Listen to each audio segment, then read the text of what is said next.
Ya, jadi kalau kita bicara piramida Mesir, memang mereka untuk menyimpan.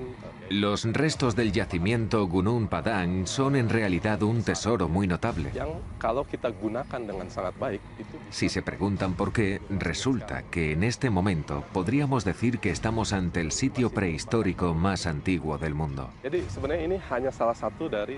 La datación por carbono 14 nos da una antigüedad de hasta 27.000 años, lo que significa que la pirámide de Gunung Padang es más antigua que las de Egipto, anterior a las primeras manifestaciones artísticas de Mesopotamia y más antigua que las murallas de China.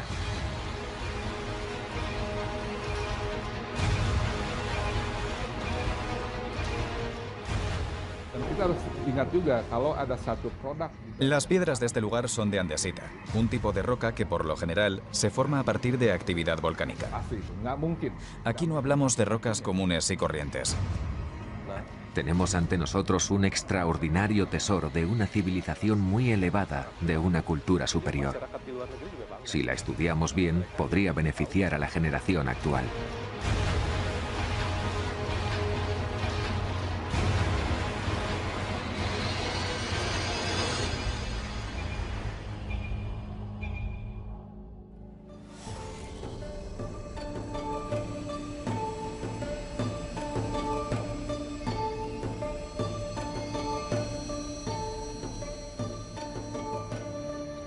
Había habido un hallazgo, una prospección, hacía mucho tiempo. Realmente hasta bien entrados los años 70 no hay conciencia de lo que pasa en Gunung Padang, en Indonesia.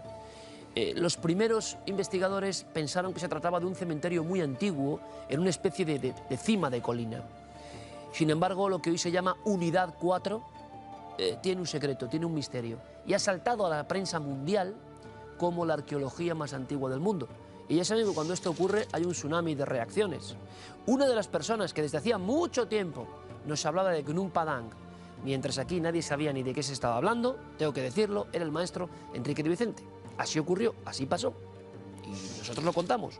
Volvemos a tenerla aquí para decir, bueno, maestro, buenas noches. Muy buenas noches. Tú lo tenías ahí como una de las armas, incluso en algún debate, decir todo mucho más antiguo, no se olviden de Gunung Padang o de estas pirámides de Indonesia. ¿Qué has sentido tú al ver ahora las noticias? Bueno, es una confirmación. La noticia es la publicación en una revista arqueológica muy prestigiosa de un trabajo absolutamente científico por parte de un equipo multidisciplinar, que además fue ordenada su creación por el presidente de Indonesia. Y lo interesante para mí, y eso no lo ha dicho nadie, es que probablemente dio ese paso a consecuencia de toda la promoción que había hecho del tema Graham Hancock, autor en este libro, entre otros. Él había promovido esa idea desafiando completamente a la arqueología, con un desafío claro al que los arqueólogos y la prensa, muchos medios principales, respondieron llamándole racista, un montón de cosas. Porque lo que él sostiene es que en la antigüedad remota hubo un apocalipsis de tipo probablemente cósmico, un cometa, que barrió toda la civilización.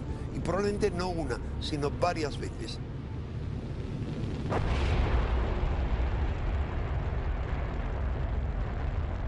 Pero Enrique, vale, esto es una cuestión de catástrofes de la antigüedad. La gente dirá, ¿qué tiene que ver con un equipo de arqueólogos que dice que hay pirámides antiguas? ¡Pirámides! Bueno, eso es lo interesante. Lo interesante es que remonta el concepto de la forma piramidal a una antigüedad tan remota que si vamos a los datos, a la datación que hacen, no científica, porque no hay ni una prueba de que eso sea correcto, especulativa, los arqueólogos de la Gran Pirámide, ellos dicen 3000 antes de Cristo, escasamente, 2000 y pico, es decir, hace 4000 años. Pero aquí estamos hablando de mínimo hace 14.000 y máximo hace 20.000 años. Esa es la horquilla que se está moviendo ahora. Hombre, 5 veces o 4 veces más antigua que la Gran Pirámide. Forma piramidal como forma ritualística, forma constructiva. ¿Cómo son esas pirámides, entre comillas? ¿Qué sabemos de eso? Vamos a ver, lo que se sabe de esa pirámide, y es coherente con toda otra serie de formaciones piramidales en las islas que forman parte de Indonesia y también en toda la proximidad, es que es una pirámide como los zigurats sumerios o las pirámides mayas, aztecas y teotihuacanas, de esa civilización Teotihuacán, que no se sabe cuál la construyó. Es decir, pirámide escalonada.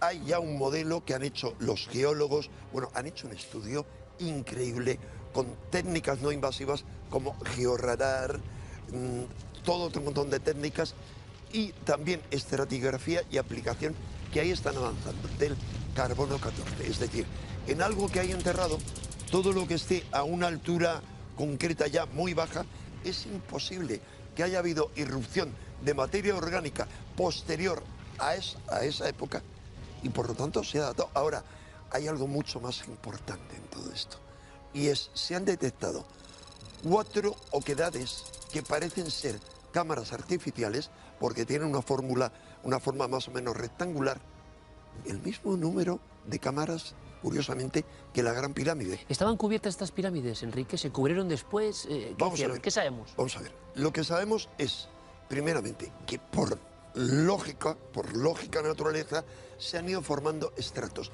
Ahora, lo fascinante es que, una vez más, como hemos ido contando aquí, que ocurre en todo el mundo, el lugar de poder, el lugar sagrado, ahí se ha ido construyendo a lo largo de milenios. Eso es lo importante. O sea, se han construido sobre el estrato 1, que estaba sobre el lecho rocoso, había una primera construcción. Segunda construcción, datada en una época diferente, tercera y cuarta. Ojo, las dataciones es muy interesante, salvo la última, que es entre el año 100 y el año 1000 antes de nuestra era, salvo la última... Que es la que pensaban que era el cementerio, en la cima, ¿no? De alguna manera. Decían, un cementerio. Sí. Bueno, ¿te acuerdas? Que es lo mismo que dijeron en los años 70, cuando pasaron por Göbekli Tepe, de paso y dijeron, esto es un cementerio, nada, esto es cosa de los romanos, y no excavaron por esas... Pero, Enrique, vamos a ver. Sí, claro. Es mucho más antiguo. Estamos hablando del inicio, lo que sabemos que era el inicio, ¿vale? Y que ya era sorprendente, ya era increíble. Göbekli Tepe, sabes que no quería ser admitido por muchos arqueólogos, solo he vivido yo. Es decir, ¿qué dices? Y de repente vale, y hoy ya es un lugar sagrado en el mundo, donde va la gente, la UNESCO y tal. Y remonta a 10.000, 11.000 años desde nosotros. Vale, eso ya es una barbaridad. Pero la forma pirámide nos lleva, dices tú, entre 16.000 y 20.000 años. No lo digo yo, lo dice el estudio. En Indonesia. Es decir, hay diferentes estratos. ¿Pero qué significaría esto? Gente en otro mundo, que antes de nuestro mundo y del creciente fértil y del estallido de las civilizaciones, está ya generando pirámide. Pirámides.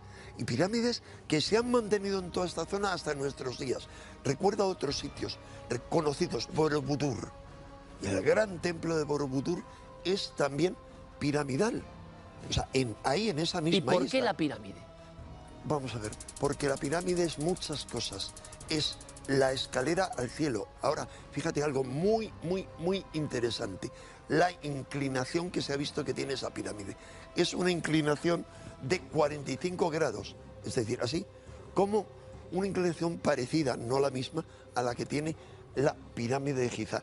Vamos a ver, es como el punto de despegue. Cuidado, hay algunos otros sitios tradicionales, algunos lugares que son puertas para mí hiperdimensionales, despegue del alma. que son verticales, muy pocas, pero la mayoría tienen esa forma. Pero te refieres a despegue del alma, ¿no? Como para los faraones. Claro, o sea, vamos a ver, tú lo dijiste hace un par de programas en Cuarto Milenio, hablaste con una precisión increíble, diste con la clave. ¿Cuál es la pista de la iniciación cuando hablaste de Delos? Hablaste de que era una forma, la iniciación, lo que se hacía ahí, y en todo el planeta, en cámaras de todo tipo, no solo en cámaras, en criptas, era la preparación del iniciado para vivir la experiencia fuera del cuerpo, la experiencia cercana a la muerte, morir para renacer. Esa es la clave. Ahora, aquí es especulativo, pero yo sostengo que se trata de lo mismo. O sea, esa obsesión en todo el planeta, recuerda. Sí. Vamos a ver, en China hay 35 formas piramidales. Ahora no vayas a China hablando de pirámides porque te echan. Te ventilan. No, claro, te dicen que son tumbas. Ahora, muy interesante, la más importante, la tumba del gran emperador chino, el emperador amarillo, el que es padre de toda la cultura china, de toda la ciencia, de la alquimia, de la medicina tradicional china, de todo, que se dice que era hijo de las estrellas. A partir de ahí todo, acuérdate que bajo esa pirámide se encontró ese famoso ejército de guerreros de terracota, cuidado, que tenían cada uno en su cuerpo inscrito un mensaje fascinante cada uno. O sea, pirámide como cuidado, pero epicentro de esa 35, cultura. China, 35, ¿Sí? todas orientadas al norte. ¿Por qué? Porque el norte, las estrellas del norte es para el taoísmo, era el punto donde debían dirigir sus meditaciones. O sea que siempre hay un concepto A la Osa Mayor. de meditación o de ritualística, en tu opinión, Enrique, con lo poco que sabemos de momento, pirámides mucho más atrás de Egipto, mucho más atrás de todo lo concebido. En todo el planeta. En todo el planeta, y que son como antenas para o la meditación o para el alma. No, conexiones. Hombre, Vamos sería a ver. lógico pensar en un viaje a las estrellas, ¿no? Conexiones. Conexiones, quiero decir, es una cosa así, no es una cosa vertical, pero son puntos, igual que por ejemplo el menhir o el obelisco, es una conexión vertical.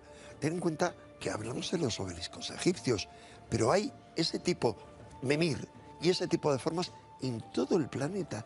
¿Por qué esa obsesión? ¿Serían las más antiguas estas, Enrique? Absolutamente. Ahora, ¿Y por qué? ¿Por qué qué? ¿Las más antiguas? Aquí, Hombre, es lo en que este se ha punto, detectado. No, vamos a ver. que Iker, puede haber más antiguas. Iker, es que a medida que avanzamos se dan pasos más atrás.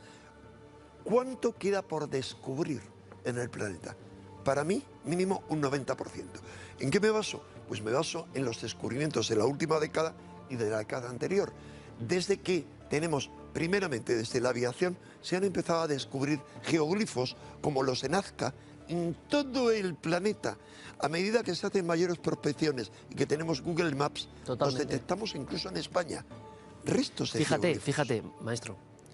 En los últimos, parece que no tiene nada que ver, pero creo que tiene que ver en esta charla.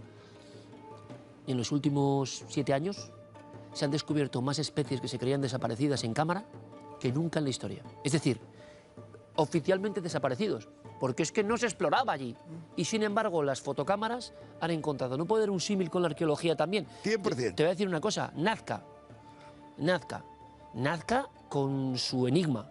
Pues al lado, Cahuachi, tú lo sabes, la ciudad de los videntes. Yo estuve allí filmando, llevé 28 pirámides enterradas, no sé por qué motivo enterradas, Enrique, pero que cumplieron una función en una época muy remota, junto a esos signos. Entonces, o sea, todos los continentes están haciendo lo mismo. Todos, pero tú has dicho algo muy interesante. ¿Por qué enterradas? ¿Por qué en todas partes se entierra algo? ¿Se desactiva o qué? No, te pregunto, ¿por qué lo enterrarías? Una razón es desactivarlo. Otra, Que no lo conozcan los enemigos. una cápsula del tiempo. También. O sea, También. dejamos un mensaje para el futuro. Sí. Pero seguramente hay más razones. Ahora, efectivamente, taparlo para desactivarlo. Recuerda que los Es que en templos... todos estos lugares es tapado, Enrique. O sea, da igual que sea Asia, en la parte de Turquía con Irak, que es Gobelki, con En Siria, África, en África, que apenas está o explorada. o en Sudamérica. Es decir, Todas partes. el acto de esa Perdona, gente hace en milenios es toda el mismo. Oceanía. El acto es, esto nos ha servido un tiempo y lo ocultamos. Lo ocultamos. Tú fíjate que en Cahuachi, bueno, tú lo sabes mejor que yo, maestro. Pero, No. Bueno, sí. Tú has estado en Cahuachi. Bueno. Yo te hablé de ello como que era la universidad Donde de había los que ir. magos. Bueno, y mandamos yo creo que seguirán los italianos por ahí rodando, Giuseppe Reficci y excavando. No tenían muchos medios, esto es la desgracia, ¿no? Pero es que nos enseñaron hasta las cabezas de piedra, muy toscas, que se ponían en la cima del entierro. O sea, estaba la cabeza, el túmulo de arena gigantesco y dentro la pirámide. Cahuachi, donde van los videntes, donde acuden los que ven. Estas montañas de Gran Padang, la montaña de la iluminación o de la luz. Es la montaña de la luz o de la iluminación. Para mí la clave es eso, la montaña de la iluminación. Porque el objetivo último, insisto, como tú apuntaste de una manera lúcida, sin quizá estar absolutamente introducido, sino desde, digamos, en lo que es la iniciación en sí. El objetivo último es morir para volver a nacer, hacerse inmortal, porque tomas la conciencia de que hay un cuerpo, la creación del cuerpo de luz, lo llaman los egipcios y en todas partes, los tibetanos, lo llaman cuerpo de arcoíris, lograr la iluminación en un sentido, vamos a decir, mental de conciencia, pero en un sentido también de la creación de ese cuerpo de luz. Por eso, Montaña de la Luz ya es un nombre muy significativo. Ahora hay algo más, y es que encuentras en las proximidades, en la misma isla de Java, otras pirámides que tienen un parecido más que asombroso, casi idéntico a las pirámides mayas. ¿Por qué tanta distancia? Y maestro, y la arqueología oficial hemos tenido la oportunidad de saber qué dicen los expertos de este caso en concreto, pero imagino que han tenido los mismos problemas que se tuvo en Göbekli Tepe o qué. Vamos a ver, ¿Qué dicen? el problema es que la corriente mayoritaria de la... Yo tengo que hablar claro. Una cosa es la corriente mayoritaria y otra cosa es la vanguardia.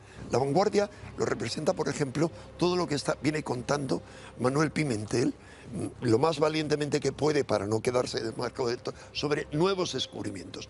Pero la corriente principal está aferrada en una base acientífica o paracientífica, porque la única verdadera ciencia contundente la está proporcionando ahora la geología. La geología, Iker, ha pasado por la derecha y a velocidad Mach 3 a la arqueología. La ha dejado ahí. Porque es la prueba evidente, Hombre, ¿no? la geología tiene argumentos contundentes. Ahora, lo importante es que aquí en Gunung Padang es un equipo multidisciplinar en el que también colaboran arqueólogos y otros expertos de terreno. Pero estoy muy de acuerdo con lo que dices, porque gran parte de la arqueología, que la respetamos muchísimo, pero hay una gran parte que es muy especulativa, aceptada pero muy especulativa. Cuando llega el escáner, cuando llega el sondeo computerizado, estamos descubriendo cosas que no se imaginaban. Está habiendo esa ruptura. Yo respeto absolutamente a todos los arqueólogos de vanguardia, tengan o no tengan título. No olvidemos que Schliemann, entre otros muchos, no tenía ningún título, no era arqueólogo, y así siguiendo. Sautuola tampoco. Claro, Sautuola, ¿cuántos se burlaron? Se murió de asco, amargado, porque se burlaban de él. Pero tú sigue avanzando así. Ahora, sí hay arqueólogos que dejan su vida, como Klaus Schmidt. O sea, gracias a Klaus Schmidt es que conocemos Göbekli Tepe. Ahora, ¿nos quedan sorpresas de ese tipo? Muchas.